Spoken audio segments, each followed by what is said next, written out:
Welcome to Couch Catechism. My name is Michael O'Bede. I'm your host from Veracis Media. We have a very special episode tonight with Fr Daniele Russo from Aquinas Catholic College at Mennonite. Father, thank you very much for coming. Great to be here, Michael. Before we get started, we're going to be speaking about a very interesting topic tonight. We're going to be speaking about the commandments. We're going to give an introduction first, and then we're going to be speaking about them. Mm-hmm. But before we continue, can you please make sure that you like this video and that you share it on Facebook as well? So let's get started, Father. I brought you on the show at a very special request because I wanted to speak about the commandments and also because we have a group of students at the school that we both teach at who are going to be using a lot of the information that we're going to be speaking about tonight to help them with their assignment. Yep. So we're going to try to speak in a way that's easy for them to understand to get started. So we have to translate our language to the level of a 15-year-old in high school. Exactly. Right. We have to be able to meet their intellectual capacity to be able to cater to their needs. Let's do it. All right. So do you want to get started, Father? How are we going to get started with this? All right. So when it comes to the commandments, there's a very kind of clear place where Jesus speaks about it in the New Testament. I thought we could start with that little passage where we got a rich young man who's approaching Jesus. And I want us to all kind of think, well, we're the rich young man, and the wealth is that part of our lives that we're very much attracted to in terms of some worldly good that we're pursuing. Okay. So whether it's riches or wealth or fame, we're coming to Jesus and we're saying, what do I need to do to inherit eternal life? Knowing that I've got this kind of baggage that's tying me down to the world. All right, so let's have a listen. Get started. So this is Matthew chapter 19, verses 16 and onwards. It was then that a young man approached him and asked, Master, what good work must I do to receive eternal life? Jesus answered, why do you ask me about what is good? There is only one who is good. If you want to enter eternal life, keep the commandments. The passage goes on, what are the commandments? He lists them, he's observed them, and Jesus proposes an even higher way of life, but that's a topic for the future. The point that we can take right now from this interchange between Jesus and the rich young man is that the commandments make for eternal life, number one, and two, the commandments orient us towards what is good. Because that beautiful little line, there is only one who is good. Yep. So in other words, rich young man, person who's addicted to power or to fame or whatever is holding you down to the world, you're pursuing something good, but the commandment's about recognizing what is the supreme good in our life. Because we're very much interested in pursuing the good so long as we're able to recognize what that is. Yeah, now it's interesting that you say that because when I was speaking to my students in class, I spoke to them about the fact that everybody seeks what they believe is good, and ultimately they have a desire within their hearts. But we kind of spoke about it wasn't really so much the heart that this desire for the good resides in, because the heart pumps blood around the body and oxygenates the body. It resides in the soul. Yeah. So this good is God. This good is God, but the story of the commandments is that the goodness of God is also found in other places in the world. So in order to love the supreme good, which is God, that doesn't mean that we no longer love our neighbor, we no longer love material things in a appropriate or proportionate way. Yep. So in other words, the commandments aren't just telling us love God above all things, but it also gives us a sense as to how we order our other loves in an appropriate hierarchy. So, like I say this to kids sometimes, wouldn't it be strange if you loved your iPod more than your pet dog? Yep. Or your pet dog more than your sister, or your sister more than God. So the commandments orient our loves into an appropriate hierarchy, and they show us that the goodness of God is followed by other goods. Now, if I can stop you there, you might get the objection from certain kids, why can't I love my dog more than my brother or my sister? Sure. How would you respond to that? So another way to view the commandments is that they're a blueprint from the Creator as to how to live our lives well. So, you've got a manufacturer, they produce, just say, a car. I own a Volkswagen, they produce Volkswagens. And they give a blueprint, they give a manual so that the owner of the car knows how to use it so as to use the car according to its optimal capacity. Yep. So, my car it can't take leaded petrol. Now, that's on the blueprint, that's in the owner's manual, that's according to the will of the Creator. If I betray the intention of the Creator for this good, then I'm going to destroy the car. Okay. So we're designed according to God, not just to love, but to love things in an appropriate hierarchy. And God's revealed how and what those things are. So when we turn that hierarchy on its head and I start loving my iPod more than my dog or my dog more than my sister, we're putting leaded petrol into a car that can only take unleaded. We're not servicing it properly. We're not taking care of the good that we've received from God. He's the creator. He knows what makes for our success. Yep. And that's why we can't just kind of go against his plan. So then how would somebody, like let's say a teenager, for example, how are they going to be able to know that by not ordering the love that they have in their life, how they orient that love properly, how do they know that it's going to hurt them in some way or another? Because you were saying that it's almost like putting unleaded petrol in a leaded car or putting leaded petrol in an unleaded car. Yep. We've been designed to love properly. Yes. So how would a person feel? Is it something that they would feel that they're not doing right? Is it something that they would know? Like with a car, it's obvious that the car won't run well. Sure. How would that play out with an individual? Sure. Perfect.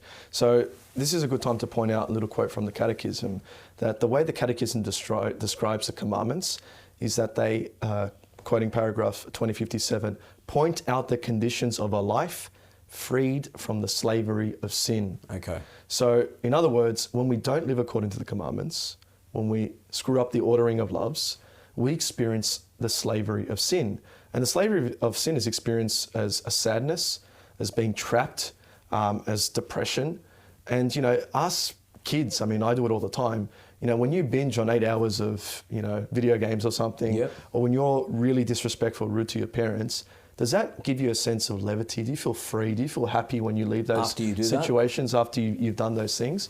And the answer is always no. Yep. And then on the other hand, when you go out and do things that might be difficult, like, you trained really hard for your soccer or netball game and then you were successful. Yep. You went out and went on a bushwalk, and even though it was hard, you had that feeling afterwards of, I've achieved something, this feels good. Yep. So we actually do experience the effects of our actions, and something that I think is an advantage for our day and age. Yep. Although we're in a very secular country, we're also in a country and in the Western world where we have access to statistics.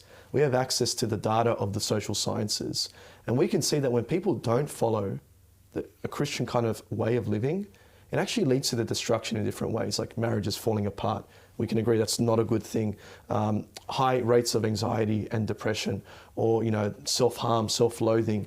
These sorts of things are signs of humanity that's running awry, that we're not following the blueprint that was given to us. That's funny, because I've heard of a statistic that the highest suicide rates are actually in developed countries and not developing countries. So in other words, richer countries have got higher rates of suicide than poorer countries.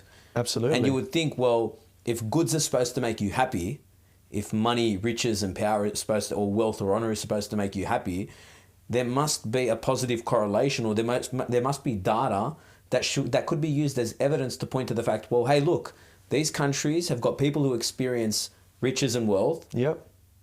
So then their level of happiness should be high. There should be lower rates of depression, anxiety, and suicide there. That's right. But that's actually, we're saying that that's not the case. We're saying it's the opposite. So first of all, you've just implied a little rule of thumb that we need to, point out here. Yep. That is, when we experience what is truly good, we experience happiness as a result of it. And, when we experience unhappiness over and over again, that's when we start to see things in the statistics like suicide, self-harm, even depression. And just to corroborate your point, I read a book called The Depression Cure by Dr. Stephen Aladi. And it was amazing to see the rates of depression in the Western world, yep. how terrifyingly high they are. But it was interesting to see those rates compared to countries or villages where people were operating off a hunter-gatherer lifestyle. And there was one study where a psychologist spent, I think, 10 or 15 years in this hunter-gatherer tribe, and he possibly experienced one case of depression, possibly. Wow. In other words, depression rates in hunter-gatherer tribes, where they're really contradicting the Western lifestyle, are basically zero. Because their lifestyles would be a lot harder, wouldn't they?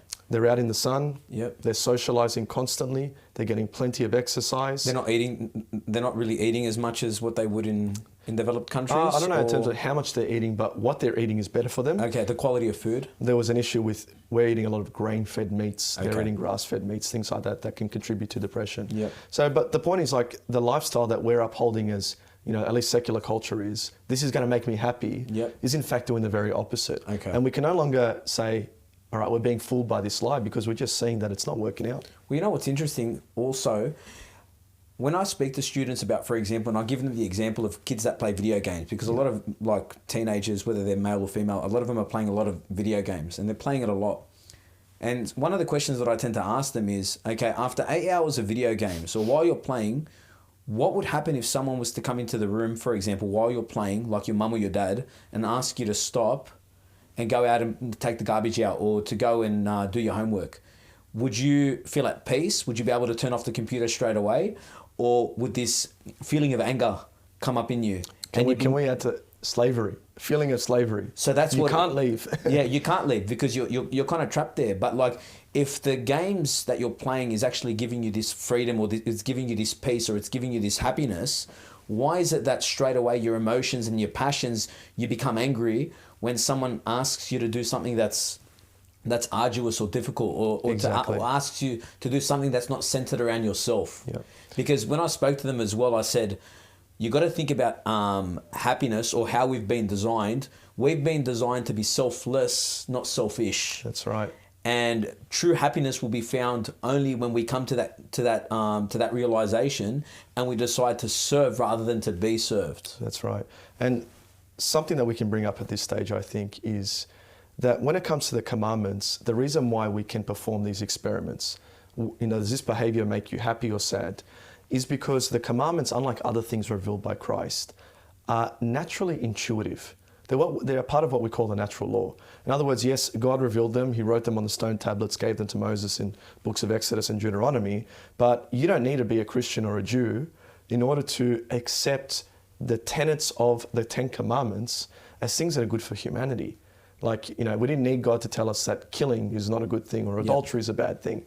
And so with all these things that are connected to the commandments, it's just like super intuitive that these are things we should follow, even if we find them difficult to follow. Now, just so that I can pause you there, if I was to ask you the question, because I think it's very important as well for our students and for people viewing to realize, or to understand, how would you define happiness? Happiness is, I think, the experience of residing in that which is good for us. Okay. So the way we function as humans is we perceive different options for our choices around us. Do I have a cup of coffee right now? Do I get up and sing a song? What am I going to do? These are various good things that I can pursue. And when I go out of my way and I say, yeah, I'm going to do it, and I can go out and possess that good that I'm thinking about, take possession and reside in the good, whether it's playing the soccer game, hanging out with my friends, whatever it is. I go out, I do it. What do I experience when I possess that thing that I was seeking? Okay. And the experience that I'm possessing something good, and that's given me happiness. I feel that levity of spirit. I wish this moment would continue and not just end straight away. There's no sense of regret for what I've done. That's a sign that we were made for that thing. Okay. And you're on the right track in terms of making those sorts of choices. So happiness is not just a feeling. Because I was speaking to my Year 9 class, and I was letting them know that there are two terms, or there are two, when it comes to the words happiness, there's like a modern understanding of the term happiness, and there's a traditional understanding. And that the modern and the traditional understanding, they seem to kind of not so much contradict each other, but they're different. Yep. So the modern term for happiness is kind of like, it contains the word hap. It's almost like a momentary feeling of joy. It's almost like related to luck. Yep. Yeah. Whereas the traditional word for happiness is actually like a blessedness, which is kind of like what you were saying, to do what's objectively good for the soul. That's right. And that's where I think the two can be harmonized. Yep. Is there is a feeling associated that we're experiential beings. Yep. Things pass through the body, and we don't enjoy something without feeling it in the senses. Yep. But it's whether or not that's a lasting joy or a fleeting joy that lasts for 10 seconds and then fills us with regret afterwards. Yep. St. Ignatius of Loyola had that famous experience. A man far from God. He was in a battle. He got his leg kind of knocked out by a cannonball. This was before he converted. Before he converted and became a saint. And he was in the army, or he was in a war? He was in the military, yeah. He was from the Basque region in Spain. Yep. And he's lying on his bed, he's got nothing to do. And normally he would just entertain these sorts of becoming, a kind of hero, swooning the Queen of Spain, and kind of all these kind of selfish and very worldly ambitions. Yeah. And he noticed, all right, I know what kind of experiences I have, what feelings I have, and I got a happiness, but it passes. Yeah. Then when he was bored in bed, he was dying of boredom, he asked for something to read, and they gave him the lives of the saints, and I think the scriptures as well. And when he read the lives of St. Dominic or Francis and their holy ambition, that their ambition wasn't for worldly success but spiritual success, he noticed the same happiness, but it was deeper and it was long-lasting. It was more permanent. It was permanent. Yeah. And for him, he goes, all right, that's a sign that I actually need to convert and change my life and follow God, because I'm interested in happiness, and I think everybody on this planet's interested in happiness. The only question is, where do we find the kind of happiness that's worthwhile, the kind of happiness that's lasting? And it's funny though, because students who are studying, for example, commerce, they need to they distinguish when it comes to purchasing goods between needs and wants. Well, yeah. So needs are things that people actually need, like necessities, but then you have things that are wants, things that you don't actually need. But you tend to find that wants are unlimited. Yep. Meaning that once you get them, you need more of them. And so the reason why wants are unlimited is because they don't give a permanent, lasting satisfaction to the individual when they get them. That's right. So a lot of kids who are very into like the latest shoes, music, so on and so forth, they're seeking these wants, but once they buy them or they get them, they notice that these feelings, they don't reside forever. Yep. They go away. It's kind of like trying to find your nutrition just by eating snacks. Yeah. Like you're not going to feel full for very long. You need something hearty that's actually going to get you through the day. We're fast burning through the macronutrient of worldly goods as a secular society, meaning like we're consuming a lot. It's giving us a kind of, immediate burst of energy, but then it fades out almost immediately. But we're in this situation where, all right, Dora, as soon as it fades out, I'll just fill it with something else that's temporary and fleeting. So that's interesting. So if we were to relate the two, if we were to give an analogy, it's almost like all these apparent goods could be likened to snacks and junk food that aren't really good for the body. They only give us temporary satisfaction. They're ultimately not good for us, and then they end up going away, and they're potentially harmful for our body and for our life. That's right. For the good life. And so the way that we follow the good life, this is the way to think about it. God has given us these commandments to live a good life, and to live a good life in union with Him. So you know how like you enter into a contract when you're setting up a business deal, and you got terms and conditions. And the terms and conditions are meant to protect the relationship. I want to build a house, and I get into a contract with the builder. If he breaks the terms and conditions, there's going to be punishments. If he follows them, there's going to be the reward of monetary payment. Well, God has entered into this kind of contract with us, saying, I want a relationship with you, humanity. But here are the terms and conditions of our relationship, and they're called the Ten Commandments. Whereas unlike in the case of the builder, he'll be punished with a fine or something if he doesn't meet his deadlines or produce a good product. The punishment for us for not following the commandments is the kind of painful, destructive life that we inflict on ourselves when we live a life far from God. So that experience of, I've just wasted an afternoon on YouTube, I've binged overnight, on anime or on video games. That's what you're feeding yourself, and that's the punishment for breaking the terms and conditions of our relationship with God. Okay. Now, also, would you also say that when God gives us these commandments, it's coming from a place where God knows us better than we know ourselves? That's right. So these commandments that He's given us are actually good for us. They're not impositions. They're not barriers to our freedom. They're not rules that will make us unhappy. They're actually going to do the opposite. So in all of our lives, we find a tension between autonomy and restriction. Autonomy is when I can do what I want, I'm completely independent, I'm free to do anything at any whim. And then there's these restrictions that we have, rules, regulations, order. Now, we might think, well, of course, I just want autonomy. I want to be able to do what I want when I want to do. But that doesn't lead to a healthy or functional person. It doesn't lead to a healthy and functional society. Think about it this way. When you're walking on the pavement, you're walking with the presumption that these 1-ton metallic vehicles that are basically weapons driving 1 meter to your right are not going to run into you. And that's because there's a rule that cars belong on the road and pedestrians belong on the footpath. Yep. Now that rule restricts our freedom. If you go and walk on the road, you could be fined for jaywalking. If a car drives on the footpath, there could be similar punishments. But those restrictions actually permit the kind of freedom that we can have a functional society in. Yeah, that's true. You know, I get to enjoy going for a walk because those rules are in place. So God has done exactly the same thing. Yeah. He's not trying to take away our happiness. He's trying to give us the blueprint for our happiness, which will involve restrictions, Yeah. but when it's lived authentically, will actually involve our true freedom. Well, that's true, because I'm also looking at like laws within nature, like the law of gravity, for example. Yes. Like if someone was for some reason, they said, you know what, I'm angry with this law of gravity. I hate the fact that everything that goes up must come down. So you know what, I actually want to fly.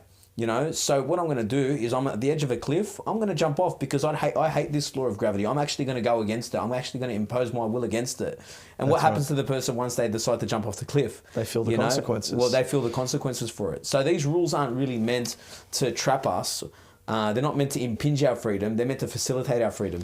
And a beautiful way, a detail, where we find this concept written into the Ten Commandments implicitly, is actually in the pronouns used. So the commandments are given by God through Moses to, we think, a group of people, to the Israelites at the foot of the mountain where the commandments were given. But in fact, when you look at the language in the Hebrew, God is using the personal pronoun. I am the Lord your God. These are my commandments that I'm giving you.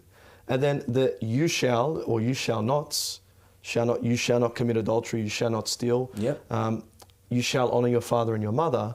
They're not given in the collective, but in the singular.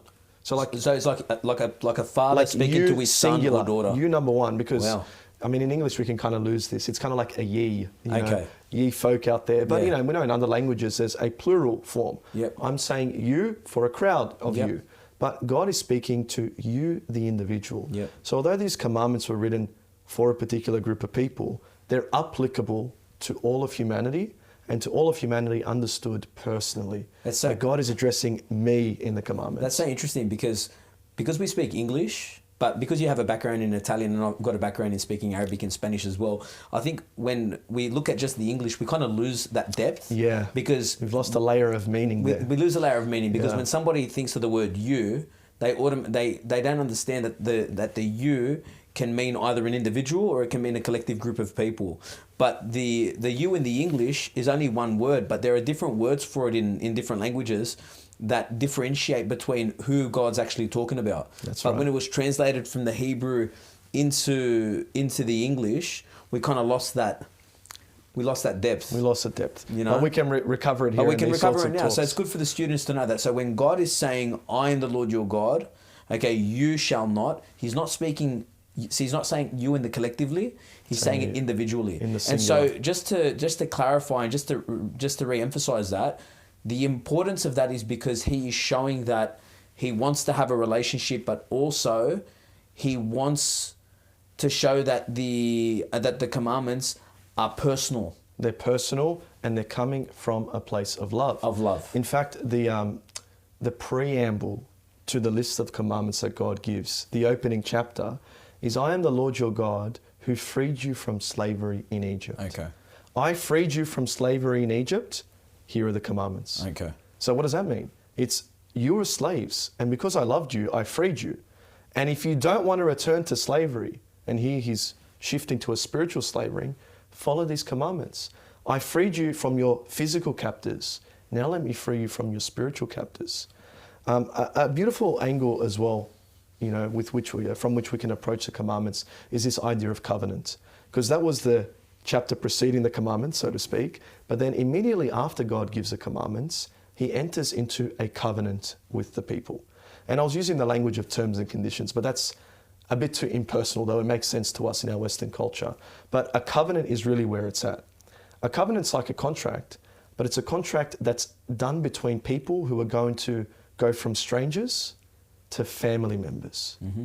So imagine if you could enter into a marriage covenant, but almost with a complete stranger. Like the contrast between the relationship you had before to the relationship you had after is so stark and so intense, this difference. That's what God's doing with the Ten Commandments. Yep. He's saying, you're strangers to me. I don't just want you to become friends. I don't just want you to become acquaintances, business partners. I want you to become members of my family. So the Ten Commandments aren't terms and conditions for a builder-client relationship, but for a marriage. Yeah. It's almost like a blood oath between family members. Absolutely. As opposed to a contract, which is just something that's very arbitrary and between individuals who have kind of nothing but a business relationship between them. It's a familial relationship. Yeah. And the true terms and conditions are ultimately about love. Okay. Which is why when we turn to the content of the commandments, they're all centered about how do I love God? How do I love my neighbor? Okay. So where do we go from here? Would you want to say anything else before we get into the Ten Commandments? One last point that I think we can make. We've spoken about how living the commandments is the blueprint for a wholesome, fulfilling, happy life. Mm-hmm. And we've spoken about how, departing from the commandments is something that's going to lead to our destruction. But this is also where we can bring in the concept of sin. Okay. Like we speak about sin, we think, well, God's got these arbitrary rules. And when we disobey these arbitrary rules, we commit a sin, and he marks a cross against our name somewhere in a book in heaven. But that's not exactly the case. Sins are when we've taken God's covenant with us, that familiar relationship, and we've betrayed and harmed the relationship. Yep. So when we act against the Ten Commandments, we're actually committing a serious sin because we're violating this relationship that we have with God. Yep. So even when I'm interacting with my father or mother, with another woman, in the case of adultery, stealing, that might be against another human being with a human face, but that's affecting my relationship with God. So that's the way we should conceive of sin. There's nothing arbitrary about it, but it's something that destroys me and harms my relationship with God. That's the Christian lens through which we approach this concept of sin.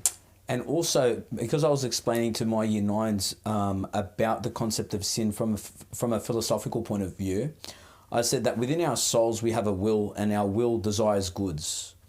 Sin is nothing other than the desire for apparent goods over and above the universal good. The supreme good, yeah. Over and above the supreme good.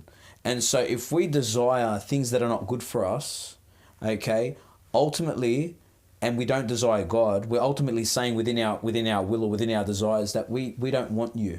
We don't want a relationship with you. We don't actually love you. Let's unpack that idea a little bit. Picture a human relationship, boyfriend, girlfriend even. Mm-hmm. And just say, they were meant to go out on a date. It's a Friday night. Yep. And then the boyfriend pulls out last minute. And, the girlfriend finds out it's because he just wanted to play video games that night and not go out with her. Now, why would that harm her relationship?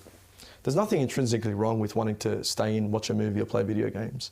But when you've chosen that over something like a human relationship, you're dating, get off your backside and go out and have your date. That's what you're meant to do in that situation. You harm the relationship. Yep. So when it comes to our relationship with God, when we violate the commandments, we're saying, God, I preferred this lesser good to you. Yeah. God's all about giving us goods, but we've got to have them in that right order. Yep. So that's all sin is. It's taking a lower good and putting it too high up this hierarchy of goods, putting it even above God himself. But it can be dangerous as well, because I was reading the book of Hosea, for example, today. And Hosea is one of the smaller books in the Old Testament. But it's almost as though God was asking Hosea to marry a harlot, which was like a prostitute. And the way that the story plays out within that book is that the relationship between Hosea and his wife almost mimics the relationship between the people of Israel and God. That's right. So the people of Israel play the harlot, they play the adulteress. So it can be more serious than that. So it's almost like if you have a relationship between a husband and a wife, for a person to choose sin over and above virtue and over and above God, it's almost like a husband wanting to cheat on his wife, wanting to choose someone else. And it's almost as like saying, well, when it comes to at the point of death, when we finally die and we face God, it's like at that point in the relationship when we've been caught cheating on our partner and being put in that position where God asks us, or the wife asks the husband, you didn't really love me, or did you love me? If you love me, why did you cheat on me? Why did you even do it? So really, what you're saying is different to what you actually really desire. That's right. That's right. Did you want to just, any final thoughts on that? Yeah, I mean, maybe a final concluding thought is the commandments are about our actions. Yep. But we notice in the economy of salvation, in terms of how does it all unfold in the scriptures and when Jesus comes, is Christ takes us beyond the level of action in terms of, as long as you just do the right thing, you're okay. You need to be the kind of person that wants to do the right thing. Yep. So once we eventually get to the Beatitudes, Jesus is not just saying, do this, do that, but be this kind of person. That's right. So what's better, from a wife's perspective, staying on this kind of metaphor of the marriage, for the wife to have a husband who never cheats on her, or for the wife to have a husband that she's convinced is the kind of guy that wouldn't even want to cheat in the first place. That's right, because there's a difference between a husband or a partner in a relationship. It's not just about faithfulness. Doesn't just mean not cheating on your partner. That's right. Faithfulness means loving your partner to the point that it wouldn't even come across your mind. That's right. And rather than being in a position where you're thinking about someone else or thinking about cheating on them, you're thinking about ways to please your partner or please your wife. Yeah. That's almost like a better definition of what it means to actually be faithful. That's why the commandments in terms of our moral life are not the last word. Okay. They're the first word. So we start with the foundation, but we still got to build the walls if we're going to have a house, you know what I mean? Okay. So we start with the commandments, but you can't end with the commandments. Like often, I come to people who don't attend mass or something, or they don't pray really, they don't speak to God. And they go, don't worry, I'm a good Christian. I don't kill anybody. I don't cheat on my wife. And I'm like, do you really think God's standard for a good Christian is set so low? Yeah. As long as you're not murdering anybody or cheating. You're a good person. You're a good person. But all the good people, all the saints also have that standard, but they've gone beyond it. Yeah. So no saint is going to be a murderer, an idolater, an adulterer, but they've gone above and beyond the call of basic duty, basically. Okay, awesome. All right, so that would conclude, would you say, our introduction to the Ten Commandments? You happy with that? 100%. All right.